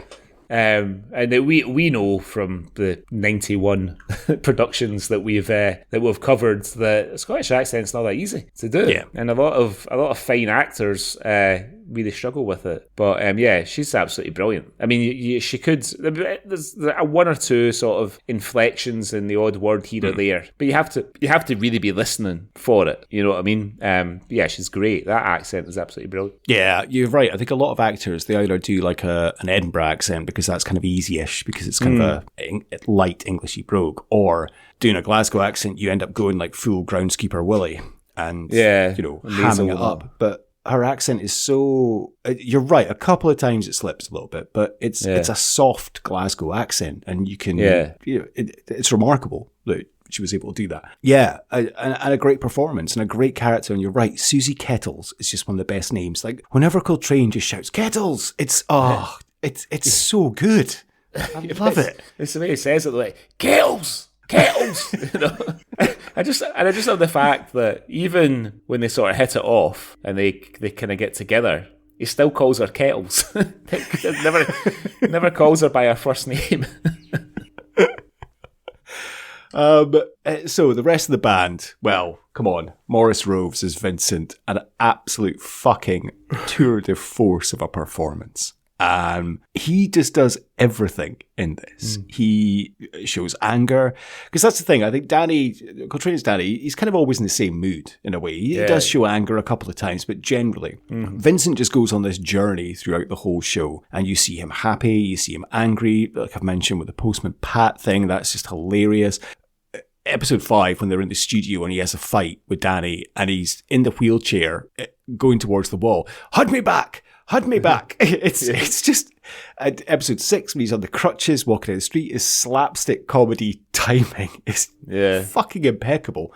Maurice Roves just given the performance of his career in this. Yeah, because we're used to him, playing sort of either authoritative or kind of gangstery type roles. Never the first time I really seen him doing something like this, I was quite surprised actually I knew he was in it, but when I saw the part he was playing, I was like, oh, because he's sort of wiry, like you would like a sort of hard living sort of rock star. He's got the sort of Keith Richards kind of physique of sort of vodka and not enough to eat. Do you know what I mean? But he I'm never sure how I'm supposed to feel about him. Because it's sometimes I'm rooting for him, and sometimes I'm kind of rooting for Kettles, because for her to be in the band, he kind of needs to be incapacitated, which of course he ends up being a couple of times. And so, yeah, I mean, he sort of challenges you a bit, I think, do I like him? Do we want him to make it to the gig at the end? But then I won't ruin it just yet, but then what he does at the very, very end, it's kind of heartbreaking, because we're sort of, we know that he's got a reputation as a shagger and has done for years, and yet he's sort of infatuated with this Glenna, who it's difficult to see what he's so infatuated about with her. You know what I mean? It's like it's sometimes she's 23. That's why. Yeah, you sometimes think it's just because she's got her own place and she's a young girl and stuff. But he's for him it's just another notch in the bedpost. It's like a sort of somebody he can ring up when he doesn't want to sleep with his wife or he hasn't got a lumber somewhere else. But there are other times he really does love her, especially when she kills herself. He does, though. He does love her because he wants her to join the band. When that first episode, when they're around one of his two houses, with the carpet, and they have to have their shoes off, and he's got the coasters out for whiskey. He's trying to get Glenna in the band because, as he says, like it's music's changing. Look at the Eurythmics, look at the Pretenders, and all the other guys are horrified by that. Yeah, he does. He genuinely feels for Glenna. And I totally get what you mean. It's difficult to root for him in a way because he's obviously a fucking arsehole. He's cheating on his wife. He's got two houses. He's living a separate life, effectively, with Glenna. He's not even very nice to Glenna quite a lot of the time. No, he's not. He's not a nice kind of character, but you do kind of like root for him a little bit as well. Yeah. And I think it's a great performance from Roves. In the last episode, the scene, and he repeats it twice, when he says, like, his wife Noreen has burnt all his clothes. Yeah. 9 pairs of gabardine hockey trousers, 5 wind cheaters, 2 Crombie overcoats, a Fair Isle turtleneck that I got from one of the coasters, 16 pairs of slip-ons and shirts, and God knows how many shirts. Most of them were from Esquires. And you feel the pain, and then he repeats it later when he's shouting at Glenna as she's driving, Noreen, when she's driving away in the car, and he's got his crutches and he's shouting about these fucking 9 pairs of gabardine hockey trousers. Yeah. Yeah, he's just, I mean, he's just such a good actor, Maurice Rose, so he is. And he's, like I said, it's just not the sort of role that I would have associated with him previously. But yeah, I mean, when we've covered him on the podcast before, it has been like, you know, gangsters or big kind of drug lord bosses or God, you know? So it's...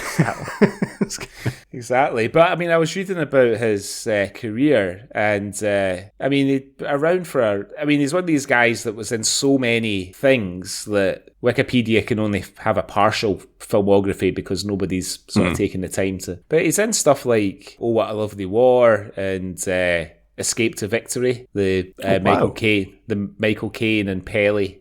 I never realised he was in Escape to Victory. Holy shit. He plays Captain Pirry. You know, he plays Jimmy Gordon in The Damned United, which is a fucking great film. Now, obviously, because I was obviously doing research for this, and I was looking him up and looked on IMDb, and that's one of the first photos that comes up, and I was like, fuck, I forgot he was in The Damned United. And my instant thought was, I need to watch that again, because that's such a good fucking film. Like, I want to read the book again as well, because I absolutely love the book. But yeah, I genuinely thought, I need to watch that again, because that's a great film. But yeah, I mean, he's been acting since like the mid 1960s, and he didn't pass away till 2020 at 83. I wonder if COVID got him. But yeah, absolutely phenomenal actor. And again, he's one of these actors that we've had a few of them on over the things that we've done, where you kind of wonder why wasn't he like a leading man? They sort of famously, David Heyman did the Linda LaPlante show, Trial and Retribution, which was brilliant. And it's a great show, and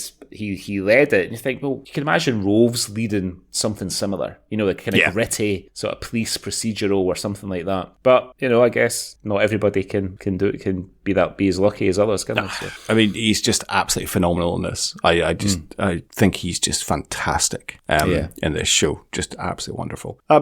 Then making up the rest of the band, I guess we could do them kind of together. We have Jake Darcy as Fudd and Stuart McGuckin as Bomber. And again, two great characters. They kind of come as a double act in a way. Like usually a lot of the scenes of the two of them. And Fudd does a lot for Bomber, but he grows a backbone in the last episode, which is really nice to see. And he's kind of like, nah, I'm not doing, your shite anymore. Great to see, but Jake Darcy just, he's so funny and so brilliant in this. He's great in it. He is really, really funny because he's in a lot of ways he's like the kind of heart of it, and because he's a nice fella. To your point, like we never see Bomba's wife. He always seems to be looking after his twins, and and Fudd's famously got 7 or 9 kids already. 7 boys. Yeah, 7 boys. So he knows how to crush the rusk up and put it in the milk and all that kind of thing. He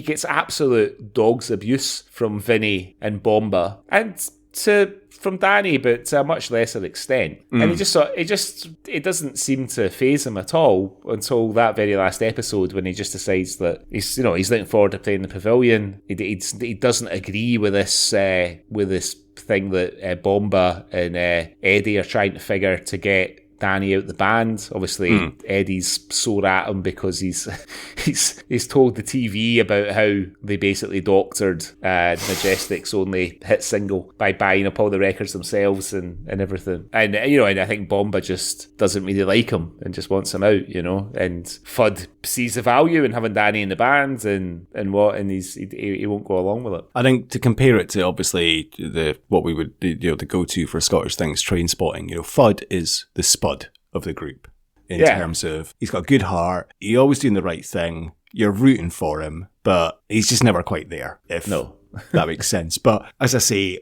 he does genuinely one of the funniest lines when he comes back in and he asks what happened to the missing postal orders, which are postman Pat and Gaelic.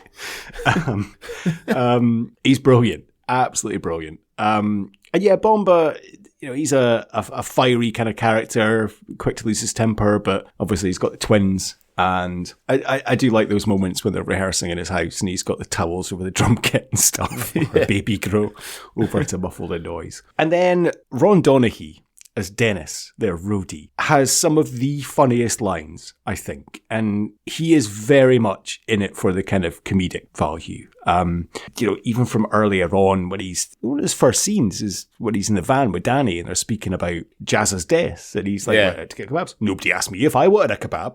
And it's brilliant. But for me, he is in his element when they're recording the album. And he's in the studio and he's on the microphone all the time. And he's just, Joe 90 is packing up his stuff. Says he wants to go home and see his kids before they grow up. That is it. The goggles are in the pocket. He has definitely took the hump. No, that's fine. On you go, pal. Just remember you walked out on one of the top pro bands in the country. If that bunch haven't sorted themselves out by the time I get back, I'm turning the sprinklers on. Hey, where do you think you're going, you dwarf? You got contact or what this? A monkey can do it better. Bugger off! That's alright, you guys. I've just took his name off his sleeve. He's fantastic in those scenes and just absolutely cracking me up. And what a great character, and Ron Donaghy, what a legend. And it was so good to see him in this. And, a huge part in it as well. Yeah, because there are things I've had him in, like looking after Jojo, for example. It's sort of smaller, maybe a scene here or there. So to have him as one of the, he's like a ball hair off being one of the leads, really, isn't he? Yeah. Yeah, he's great, and he's got a real affinity for the humour. I think, you know what I mean. Donaghy, he knows where it comes from. Like, the same as Coltrane. Coltrane's from Glasgow and the same part of the world as John Byrne. But Donaghy, he knows that humour. He knows he's obviously grown up with kind of gallows humour. So when he makes a joke about Glenna's suicide, it's. I don't know why I'm laughing. Don't know why I'm laughing either. It's it comes from a really authentic place, and I think for that reason, it's not sensitive. You know what I mean? You don't feel particularly. There's no sort of trigger in it. Well, not for me at least. But it's just really, really, really funny as Dennis. Brilliant. No, he's fantastic. Yeah, you're right. The scenes he has with Coltrane, because there's quite a few scenes where it's just the two of them, and you can tell they're just kind of bouncing off each other. And it's wonderful to see. However, that's not the best double act in this show. The best double act has to go to Richard Wilson and Katie Murphy as Miss Donor and Mr. Clockerty. Katie Murphy in this is just an absolute revelation. Like, every time she's on screen, I just crack up with her one-liners, and the relationship she has with Richard Wilson is just phenomenal. And hey, taking nothing away from Richard Wilson, he is amazing in this as Eddie Clockerty. This was 3 years before he got One Foot in the Grave. Yeah. And I mean, that's Richard Wilson will ever be associated with Victor Meldrew and One Foot in the Grave. But as Eddie Clockerty, he is just fantastic. And the chemistry those two have is just insane. And I'd love a spin-off of those two just going about their daily stuff, getting the train up from London. These biscuits are Stoughton, and she's just so good. Like when they get Glenna over on the train and they're taking a piss out of the cardigan, she's knitted for Vincent. How long did it take you to knit? All the time I was in hospital. As long as that, eh? But that's what I mean. You'd have to charge a fortune. £10 or £12 at least. I think the both of you are horrible. What were you thinking about a fiver? I wish I'd never came and sat here now. Oh, mind your feet, will you? What did you say to the lassie? I never said nothing. What did I say? I'm telling Vincent. No, wait a minute. What's her name again? Glennis. Wait a second, Glennis. It's Glenna. You got it. Glenna, come back. Glenna. They're so evil and callous people, but they're just wonderful together. And I loved those scenes. And again, that's so brave from John Byrne to do that, because really, they're not part of the band. They're not part of the storyline, but they're so well needed, and it just provides, like, every scene they have, it's comic relief. It's so good. It's his voice, because he's got such a distinctive voice, Richard Wilson. The way he says Miss Toner, you know, hey, are you being sarcastic, Miss Toner? You know, and like, it's never really, I don't think it's really fully established, you know, what the relationship is, because like she's his assistant, but then they're sharing hotel rooms, and she's like fixing his, I think she's the one scene where she kind of fixes his hat or something like that, and in a quite a sort of tactile way, but you know, while she's being tactile in her gesture, but in what she's being like fucking absolutely crucifying in what she's saying, you know. I mean, there's no, it's not a sexual relationship at all. As she says at one point, like, he employs me and I effectively abuse him. Like, I think it is maybe like a little sadomasochistic kind of thing. At least, and she does say at one point, he's with me, but I'm no with him. If that kind of makes sense, and that's kind of a get. Like, he gets off in the relationship, because he does say a couple of times, and genuinely, I think only Richard Wilson could say in this word, and he's like, Miss Toner, you know, what's your tone? You'll be getting your jotters. And she's like, aye, that'll be right. And, you know, like, she's got him over a barrel. Like, I don't know what the relationship is, but I also love that it's never fully explored, and we don't actually know, and that makes it so much better, that you're kind of like, what is the deal with these two? Like, what is going on? But You've a pleasant enough journey through. Nice bunch of lads, nice bunch. No, keep that arm up. Yeah, do you mind, sweethearts? Do you mind what? Standing here like an idiot holding on to a slack-eared bum when I could be downstairs in the bar having a large gin and tonic. What do you think? Pay no attention to Miss Toner, Danny. She's going to get her jotters when we get back. Just try it. Wonderful. The scenes they have, you know, as you say, when they're in the hotel room and she's painting her toenails, they're waiting for the show to come on, and then it gets replaced by an episode of the Beech Grove Garden. It's so good. But yeah, that scene on the train when they're taking a piss out of Glenna is just hilarious, and she's just wonderful. Katie Murphy. I mean, we covered her previously in The Steamy. And she was great in that as well. And for me, she was kind of a staple of growing up, because she was in Spats, and she was in Mike and Angelo as well. And that was, you know, stuff I watched. And she's also in the follow-up, not follow-up to Tutti Frutti, but John Byrne's next 6-part series, Your Cheating Heart, which we will cover at some point in the Swally, obviously featuring his wife at the time, Tilda Swinton. And I mean, she hasn't been in anything for a while. She pops up occasionally, but she's actually a teacher nowadays. Yes, that's right. I read that. But she is just like, she genuinely nearly steals it for me in this, because the scenes that she's in, and she's just wonderful. Yeah, she's really good. She's really funny, and I'm like you. Like, she's one of those ones that kind of grown up watching the TV, but I'd never seen her playing a character like this, especially since, apart from The Steamy, it is kind of kids programs that I associate her with. Because she's got quite a distinctive sort of look about her. You know what I mean? That's probably why she's been so successful as an actress. But so they see her playing this quite adult, sharp, barbed, and funny character was really good. It was really nice. Yeah. No, it was wonderful. Absolutely loved her performance in this. There are so many similarities to this with one of my favourite films of all time, which is Spinal Tap. And you kind of get that feeling, but the characters in this are just so much more well-rounded and believable. And is it because we're Scottish that we can identify with them more, if you know what I mean? Like, we've all seen guys like that. We all know a guy like that. And it's just so wonderful and just dripping in realism. And I think it's a rare thing that you can find someone that is so dedicated to the city. And I think John Byrne definitely was that. Like, his love of Glasgow and the city is so obvious in everything he's done. You know, from Slap Boys to Tutti Frutti, and he is like, it's quite rare you get that. Like, I can think of maybe Alan Bleasdale to Liverpool, or Alan Bennett to Leeds, for example.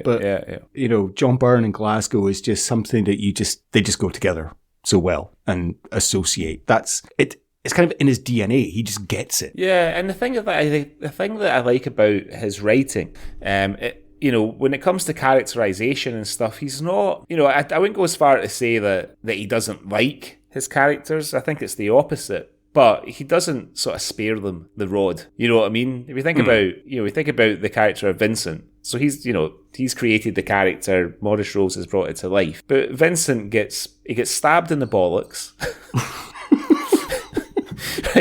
He's in a car accident, gets whacked over the head, and then at the end he has him set himself on fire on stage. And he gets all his clothes burnt as well. And he gets all his clothes burnt. Yeah, exactly. So, and then you're sort of like, I wonder why has he decided that this is how it should end? Why has he decided that Vincent deserves that ending? And we don't find out whether Vincent died after setting himself on fire. I suspect that he probably didn't, and it's just another horrific injury that he probably had to deal with for a while.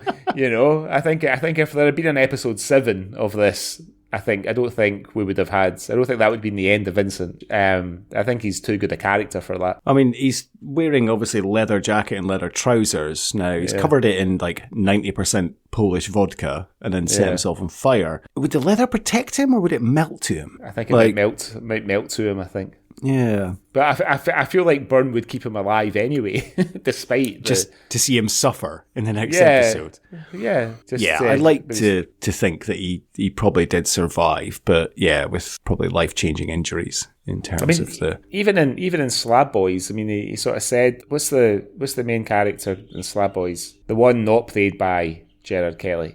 Oh God! So Hector's the young boy that they take the piss out of. I cannot remember now. I know that from watching interviews with John Byrne that that character is based on him to some extent. Because he's, he was working as a slab boy at the time. He was trying to get into art school and stuff. Yet, that character doesn't get into art school. There's no happy ending. He loses his job and he's knocked back from Glasgow School of Art at the end of the Phil is the character's name. Oh yeah, Phil. Yeah. He doesn't get in and he gets knocked back and there's no happy ending for him. And it's, you're like, I always think that when writers, especially if they base a character on themselves to some extent, probably the instinct is for that character to go through a trial but then come out the other end with some semblance of a happy ending. Yeah, some sort of redemption. Yeah, just because of the sort of writer's vanity. But that doesn't seem to be the case with John Byrne, Yeah, so you would think in a normal kind of BBC drama, you would see Vincent would realise the error of his ways, get back with Noreen, gets Noreen up the duff, and welcomes Susie into the Majestics, and they play as... Because, Jazza was the rhythm guitarist and singer, so they don't have a rhythm guitarist now. So Kettles could be the rhythm guitarist, Vincent lead guitar, Danny on keyboards, which they never had before, I guess, because... No. That would be kind of the redemption. Everyone's happy. Everyone loves it. The show is great. I'm kind of imagining, like the end of the Full Monty, but without the nakedness, everyone's cheering at the pavilion. The Majestics are back, yes. But no, he ends it with fucking Vincent setting himself on fire, walking on the stage. And the thing is, like, we don't, considering that there's 6 hours of this, we don't really see a lot of the bands performing really in that time. No. We just see bits and bobs. So I was expecting, I actually think that what we see of the Glasgow Pavilion concert, I think that's the most that we see of them playing live, I think, to be fair. But the audience are getting into it, and we kind of feel like it's coming together. Vincent joins them on stage. Everyone's playing quite well. It's is this it? Like, exactly, like, to your point, you sort of think, there's going to be like a sort of renaissance for the band here, and then it's the opposite, really. One of the band members sets himself on fire, and then it just ends. It just ends like.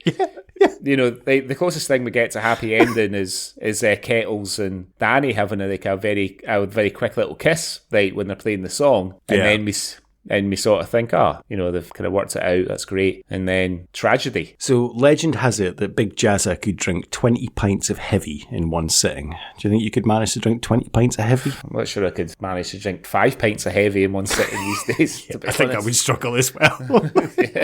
It's a bit much, I think.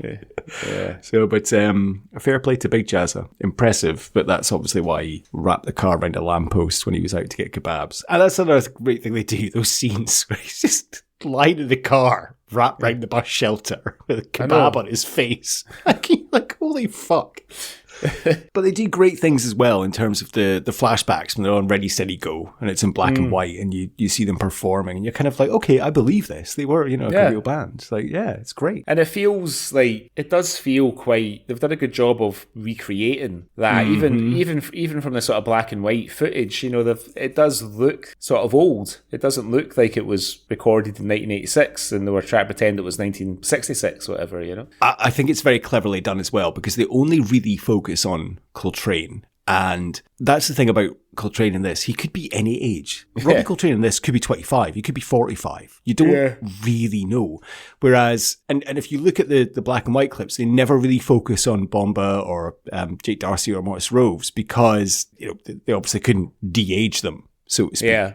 So you just see kind of them in the background or fleeting glimpses or just side-on view. But Coltrane is in full focus because, as I say, he could be 25 or could be 45. You just don't know with Coltrane. I think he was the youngest actor of the group anyway. I think I think the rest of them. I think Coltrane was born in the 50s. I think the rest of them had sort of 10 years or so on him. You know what I mean? Give or take. So, anything else on Tutti Frutti? I mean, I absolutely loved this. I will not leave it so long to watch it again. And it's amazing saying to people, a couple of people this week mentioned about the podcast, what are you doing next? I'm like, doing Tutti Frutti. Never heard of that. I'm like, I'm not surprised you wouldn't have heard of it. And it's such a shame because it is such an incredible show. And it's like I said at the beginning, kind of when we started covering it, this isn't just a TV show. This is a piece of art. Actually, I'd like to say I recommend a friend of the podcast, Ali from Scots Wahey. He has written a couple of articles on his website about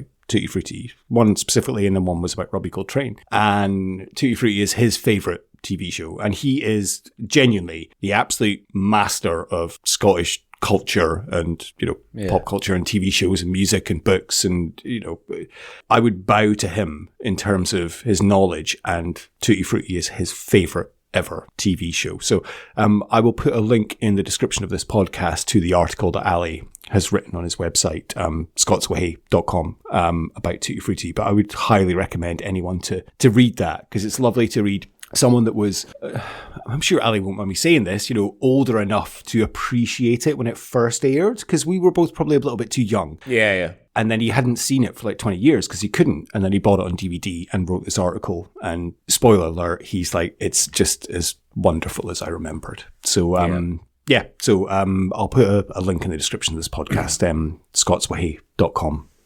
For Ali's article. I'd say as well, like, Ali's at the sort of vanguard of sort of new Scottish literature, music and film and stuff. So if that's something that you're interested in, you should start listening to his podcast and visit his website. Very, very good. Yeah, he's recently done his like best of the year books last year. And last year he did it, and his book of the year was The Voids. I can't remember the author's name right now.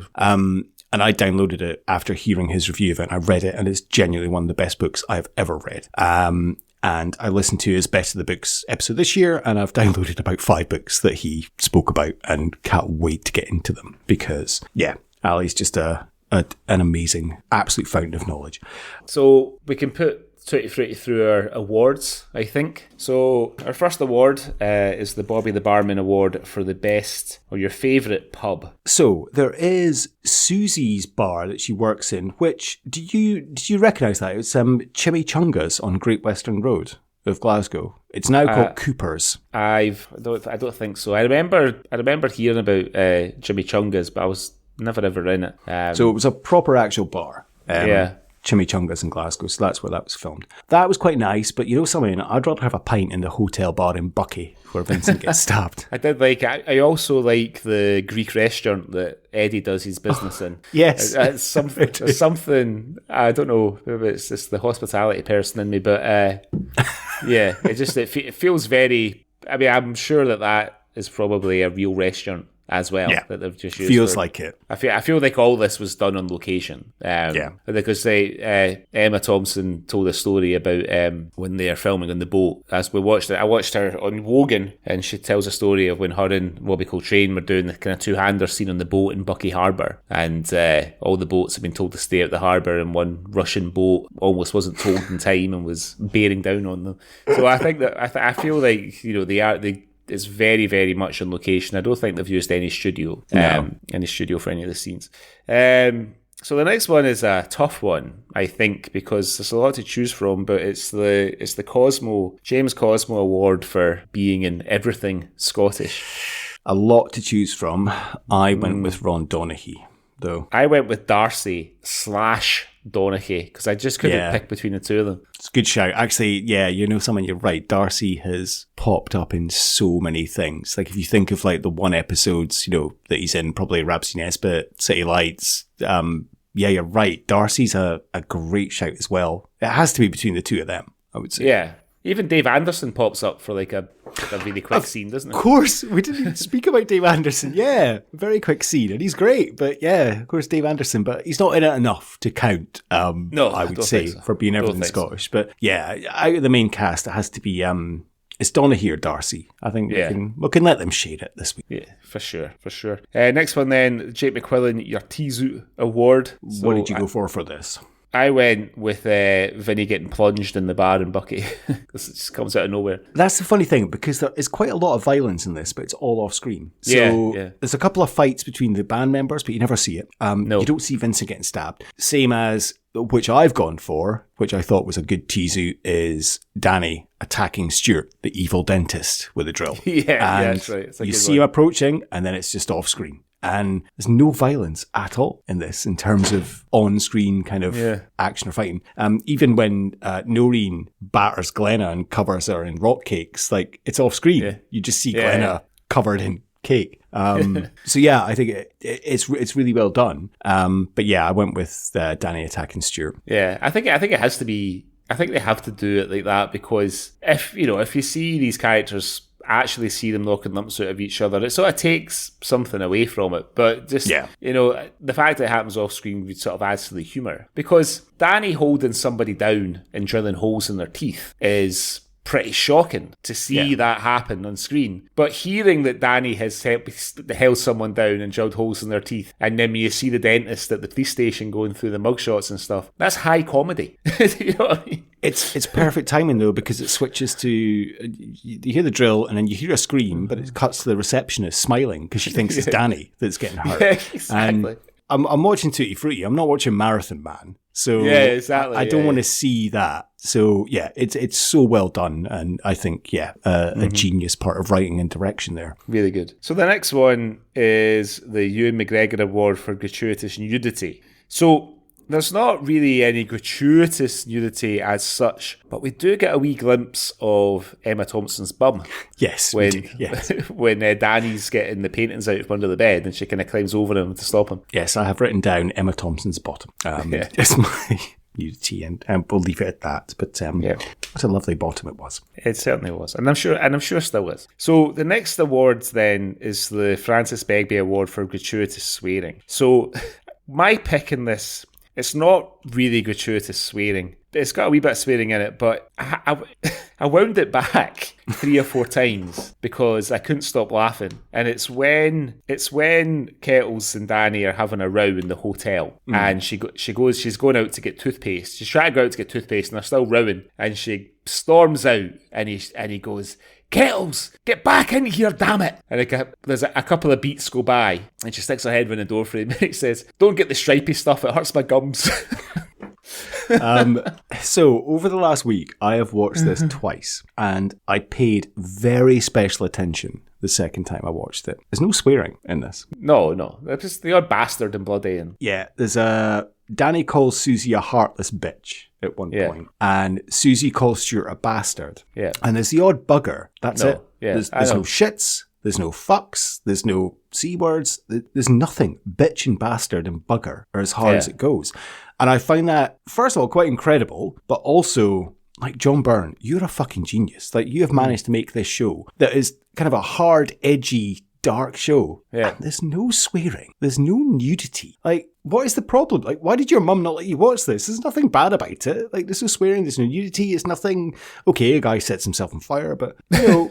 It's kind of family friendly in a way, and I think that takes a very inspired and genius writer to be able to make something that doesn't have those things in it. I think family friendly is perhaps going a wee bit too far, because I Gilbert does kill herself in the 5th episode. True, okay, and there's a lot of laughs about it. I think my mum probably just wanted to watch something else, or had just had enough of me for the day and wanted me to go to bed. Probably, I don't know. But yeah, you know, it's true. You know, there's no bad language in it, but I suppose it was on BBC One in the sort of mid to late 1980s. You wouldn't... I mean, I don't think BBC One now would show anything with a lot of bad language in it. Like, BBC Two would after a certain hour, but BBC One wouldn't, I don't think. Yeah, I think you're like a quota, and that's it. Yeah. Okay, next one then. Archetypal Scottish moment. What was your pick here? Oh, she's a fine wee lass, a bonny wee lass, my bonny wee Jeannie McCall. Has to be the Scottish band singing Jeannie McCall. I've written down Scottish band and them in the studio as well, because they'll in the end. But the other thing, and I'm a little bit guilty of doing this, but it's maybe not archetypal Scottish, but I really, really love kettles close that are flats in, and our front door with the sort of ornamental glass and stuff. It's very, very, you know, and the ornamental tiles and the clothes and stuff. Very, very, very Glaswegian. I'm sure that flat is probably worth £250,000 now. So it's probably in the West End or in the South Side or something like that. But those flats, those flats hold their money. I had one. I wish I still had it. It's just something just really, really, really typical of Scotland. Those sort of tenement buildings. Nice. Yeah. And then last, the Sean Connery Award for who wins the production for you. I very nearly gave this to Katie Murphy, just purely because she just cracks me up whenever she's on screen, and she's so good. But I think we've kind of spoken about this before on the episode. There's only one winner for me, and it's Maurice Roves. He just really steals it from me. Yeah, I give it to him over Coltrane or Thompson. Really? It's the range that he covers in terms of the emotional depth that he goes into. He's such a bastard, but he's so... times he's so funny. Again, third time I mentioned it, watching Postman Pat in Gaelic. Or when he's talking about it's the physical comedy as well, the slapstick, when he's on the crutches and he's shouting at Noreen about his 9 pairs of gabardine hockey trousers and 2 crumbly overcoats. It's Roves' story in a way. Like, he goes on the biggest journey throughout this. And genuinely, Coltrane would probably be probably third behind Katie Murphy, maybe, actually. Well, Coltrane's great, but yeah, it's Maurice Roves for me, without a doubt. He steals this for me. I guess you've gone for Coltrane, have you? Well, I actually gave it to Coltrane and Emma Thompson, just because the scenes that they're in all the way through, where it's just the two of them, are just an absolute joy. Yeah, they are. They are. They really are. You really get you can really get the feeling that these are two actors who are really good friends, who have, whether they knew each other well before or whether they've taken the time to get to know each other to make this, I'm not really sure, but I just really, when it was just them on screen, whether they're sitting in a boat in Bucky or whether they're in her apartment or whether they're having a drink together in the bar or whatever, I just think that they're just brilliant. And I think a lot of it is because of the way that the relationship evolves